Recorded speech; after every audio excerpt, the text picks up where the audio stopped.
大家好，我係 Carrie 李若凡，今日想同大家分享一下對鎊嘅一啲睇法嘅。上半年嘅話，鎊對個美金表現都相當之強勁，一路向上，主要係因為美金全面下跌。下半年以嚟嘅話，鎊對個美金反而係區間上落為主，主要係1.3140到1.38呢個區間上落。咁至於背後嘅原因嘅話咧，我哋見到主要係因為咧，其實講緊個美金下半年以嚟佢個表現都係相當之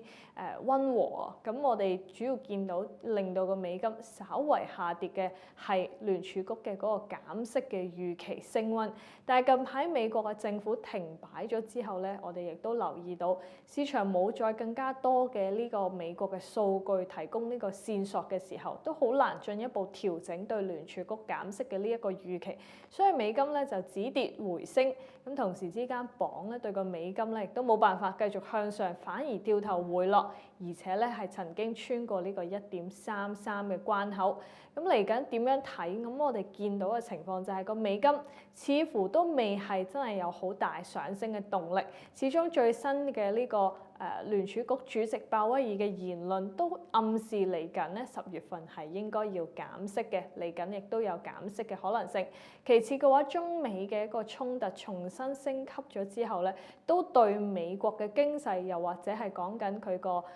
前景啦、美金啦，都會有帶嚟一定嘅下行壓力。咁所以美匯指數暫時穿唔到呢個99.5到100呢個關口，其實對個鎊嚟講，可能都幫助佢咧喺呢個1.3250左右咧係揾到咗一個支持嘅。咁但係個鎊亦都好難話真係大幅向上啊。咁我哋暫時見到1.35、1.36嗰度咧都會有一定嘅阻力位啦。原因就係最近我哋留意到英國嘅一個就業數據有轉弱嘅一個跡象。咁如果呢一樣嘢令到市場覺得英國銀行咧有機會需要喺嚟緊去減息，咁啊預期去到出年咧都有機會減2次，甚至乎呢個減息嘅預期升溫嘅時候咧，個鎊都有機會係個上升嘅空間受到一定嘅限制。咁其次嘅話咧，亦都留意到就係11月啦，英國會公布佢哋嘅最新秋季預算。咁如果公布嘅時候提及咗要加稅，大家都擔心呢個政策